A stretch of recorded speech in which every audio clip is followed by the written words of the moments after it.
What up, Businews?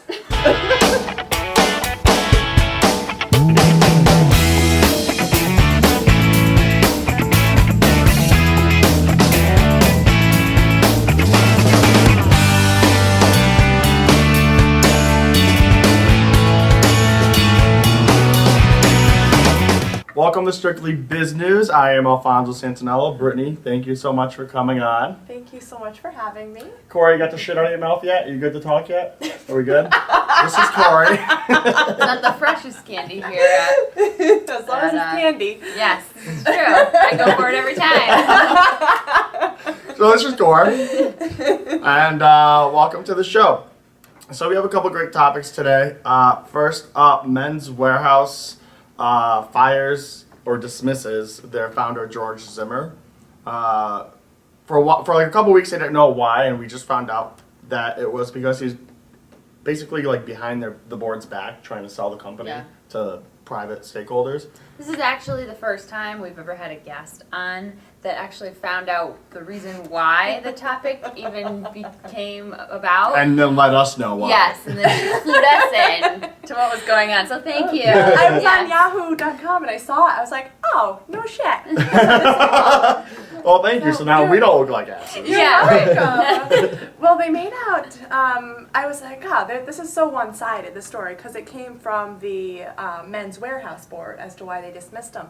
And then if you read a few more articles, you see a full-blown letter from George Zimmer, basically just saying that they weren't behind his principles. That also another site said that Men's Wearhouse wanted to sell one of their cheaper lines to another company, and he wasn't behind that.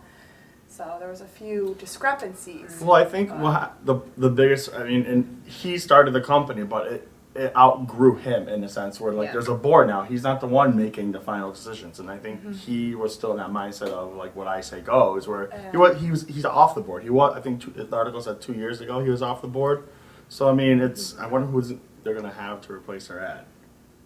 Yeah, and he's not LeBron just. James. I don't know.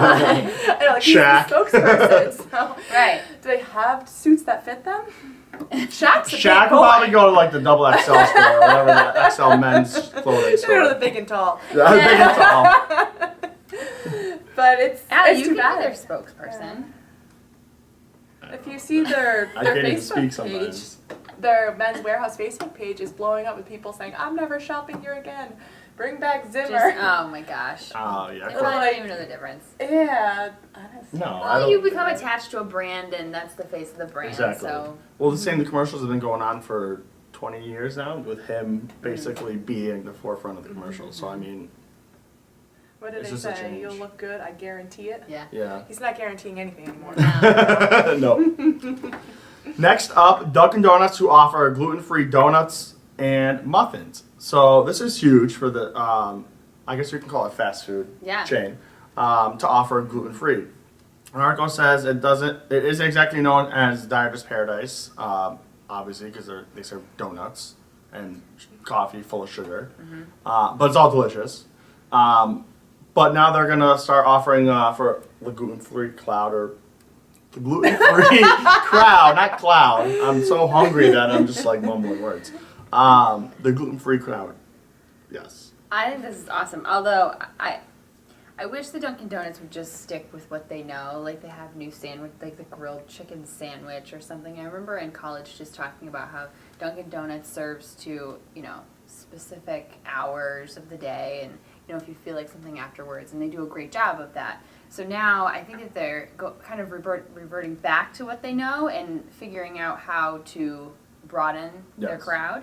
And what you say about dieters, people who have celiac disease don't always Want to be on that diet. Right. And they're not so concerned about calorie intake. It's just not being able to eat the foods that they may want to, or vice versa. So I think it's really cool that they're actually finally realizing that they can offer more than just low-fat muffins or something like that. Yeah, if you look at them, like you said, they kind of shifted away from what their strategy was back when they originally started, when they were doing well.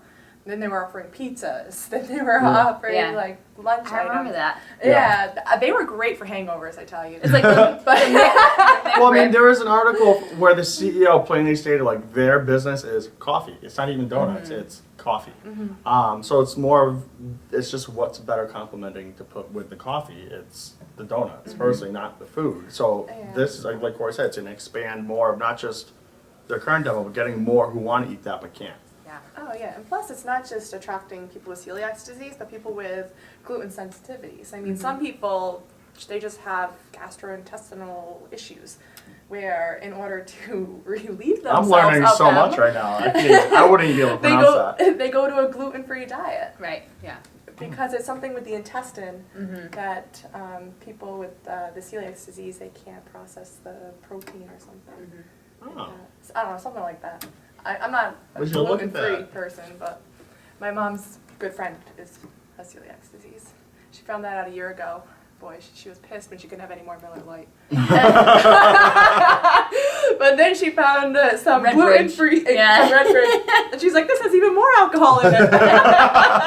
We should all drink it. Exactly. No, I think that people are going to start choosing these options too instead of the regular, because I think there's kind of a like a false feeling of eating something good if it's gluten free. So I think that people may actually lean towards these options just for a little while until they realize that, you know, there's nothing like a glazed donut. Chocolate glaze. Yeah. I prefer So lunch. from one sweet to another, Twinkies. I know, I thought this was so funny that you picked this topic right after we talked about Dunkin Donuts going gluten free. Of course. Twinkies is coming back for the Turn the people Twinkies. for the people that are looking for the non-gluten-free food. Yeah. Actually, they did say that they were going to start looking to gluten-free Twinkies. Yes. Again, realizing that you're eating still something bad, even though it's gluten free. The sweetest comeback of history ever. Yeah. Isn't that their new tagline? They're new. So basically, they're coming back. Nothing's going to change in the way they make them. I guess the only change is going to come in is the packaging, and it's going to be now branded as the sweetest comeback in history ever. I wouldn't know about that. I think the Bruins. I think the Bruins had a pretty sweet comeback in the playoffs a few rounds ago. Like, Yeah. I don't even know. We need to bring Twinkies on the show. I had Yes. that pink one. That wasn't a Twinkie. I know, what was it?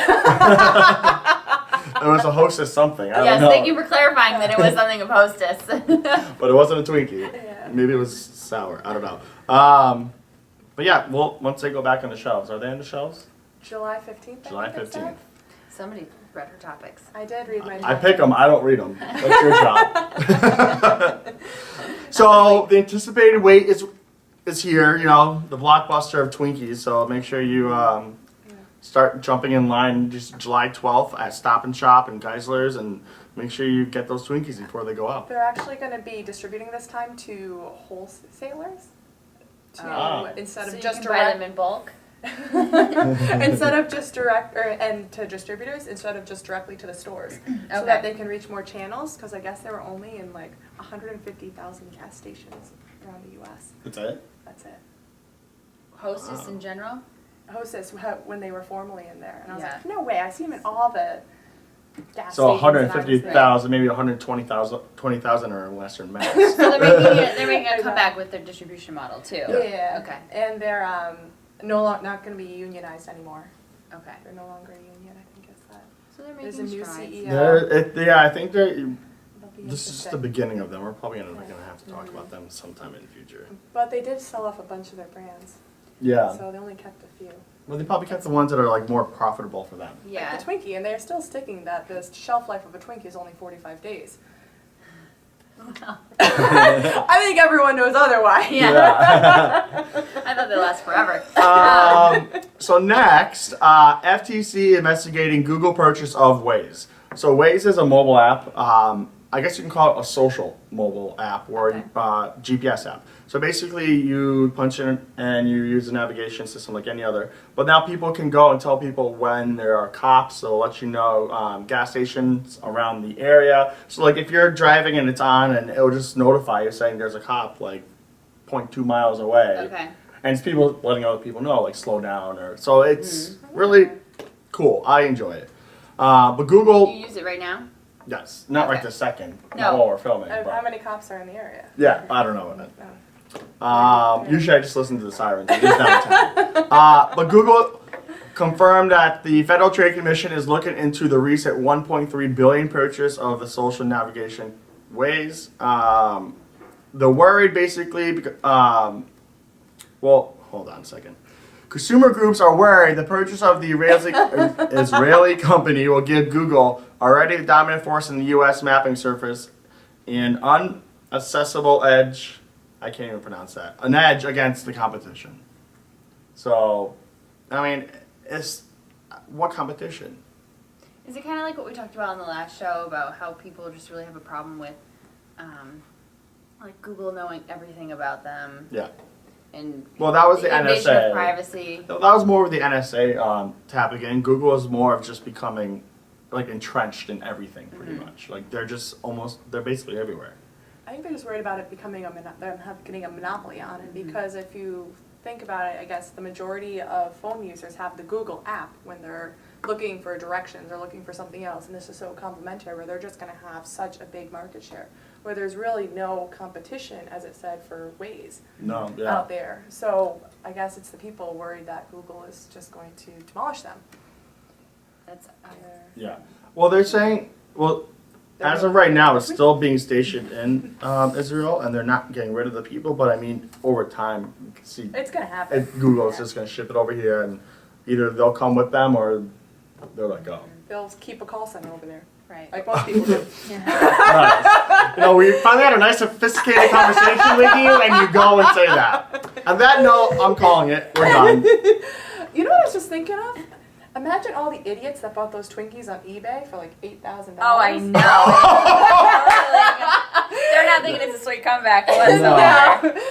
Oh, they're pissed. I would. The things people go for. Yeah. It was a zombie apocalypse, as they were saying. Get your Twinkie before the zombie apocalypse Oh hits. yeah. Big old We're zombie. lining up at CVS just to buy the last box. Were they really? Idiots. Sorry for you guys. Anyways, No offense. we'll be right back, and yes. We'll be right back. Yes. What are we going to be back with, though? We're gonna.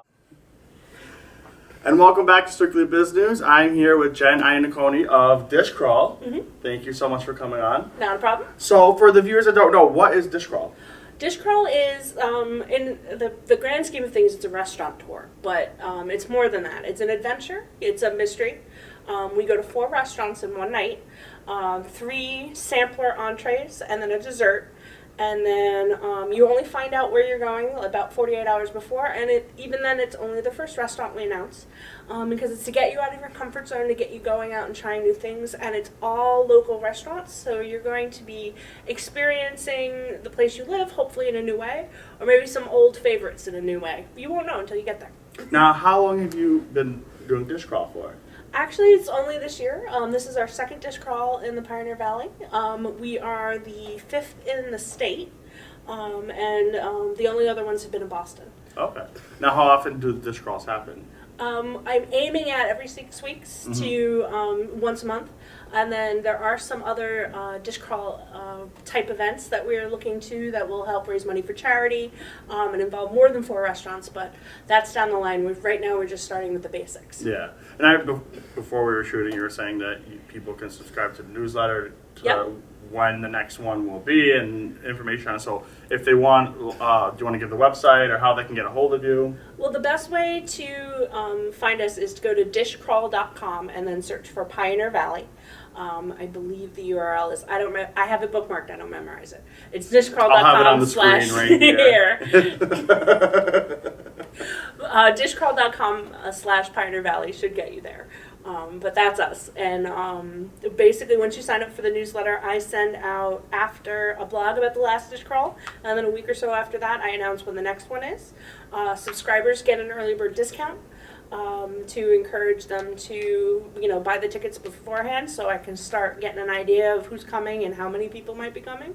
But I do some discounts through Twitter and Facebook. We do a lot of social media. We had a caption contest last week, so we had 3 winners. That was really fun. I took a picture from the first Dishcrawl. I was like, this is a weird picture, and I put that up, and I said, okay, guys, put a caption on this, and people had fun with it. So how do you decide which places to go to? It starts with, well, for me, it starts with Google Maps, and I start looking at clusters of restaurants in the city that I've chosen, and then from there, I start thinking about, well, I don't want to go to all the same types of food. Like, I want to do 4 Italian places or 4 sushi places. I want it to be a variety. And so I map out 4 or 5, and then I literally walk in and I go, hey, I want to bring a large party. And then I pitch it and I tell them what it is and go from there. And some people aren't into it, and so then I go to the backup plan. I go back to the map and I say, okay, who else is in this area that might be interested? So who can attend these events? Anybody. I don't think it's the best for little kids, but I think teenagers would have fun. It's $45 a ticket, so it's usually definitely older people. Students have definitely told me that they want me to run something that's more in their price range, and I'm going to look into that. Maybe literally a pizza place crawl. But anybody, I mean, if you're comfortable and you don't have anybody to come with, come by yourself. Everybody's gonna chat. We're gonna, you can hang out with me. You can hang out with my assistants or the photographer. But it doesn't have to be couples. It doesn't have to be singles. It's just a really cool group of other people who really love food. And you gotta love eating, because we're gonna overfeed you. The chefs tend to go overboard. That's now I'm hungry. Like That's what well, you're hungry, but the next crawl's a week away. So. I know. Is there any other information you want to tell the viewers about the Dishcrawl? No, I can't think of anything. Is basically I just want everybody to help me build this up. I love hearing from people. If you can't contact me through the website, you find us on Facebook or Twitter.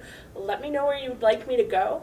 I'm looking to find out about all the restaurants that I didn't know existed in the Pioneer Valley. I've been here 20 years. I thought I knew them all. No.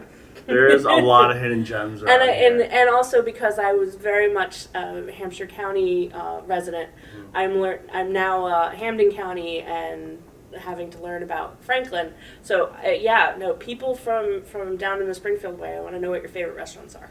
Comment on the box below, let us know where, and we'll send it over to her and make sure she gets it so she can look it up. Yes, awesome. All right, well, we will be right back. We're not putting this on No. here. So, Okay! That was another great show, Al. It was so great to see Brittany back on the show. it was really We should have the thing facing us. How do we even know if we're in it? Alright. So thanks for tuning in. We had another great show. It was so nice to see Britt cut the crap! We want to thank you all. I can't end the show. We're ending it. That's Al's it. having an issue. Thanks for tuning in. We'll see you Yeah, next bye. time.